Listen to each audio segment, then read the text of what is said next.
चाळीसगाव शहराला हादरवून टाकणारी एक धक्कादायक घटना समोर आली आहे. दुकान लावण्याच्या वादातून 27 वर्षीय तरुणाची निर्घृण हत्या करण्यात आल्याची घटना मंगळवाडी परिसरात घडली आहे.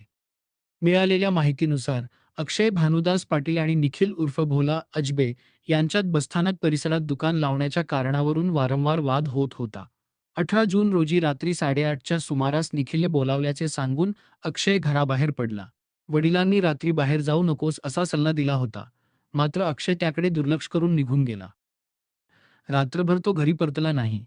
त्यामुळे कुटुंबियांनी त्याचा शोध सुरू केला. मात्र दुसऱ्या दिवशी पहाटे मंगळवाडी परिसरात अक्षयचा रक्तबंबाळ अवस्थेतील मृतदेह आढळून आला. त्याच्या चेहऱ्यावर आणि डोक्यावर विटांनी वार करण्यात आल्याचे प्राथमिक तपासात समोर आले आहे. या प्रकरणामुळे परिसरात मोठी खळबळ उडाली असून चाळीसगाव ग्रामीण पोलीस ठाण्याने गुन्हा दाखल करून तपासाला वेग दिला आहे. आरोपींचा शोध सुरू असून या हत्येमागील नेमके कारण काय याचा तपास पोलीस करत आहेत.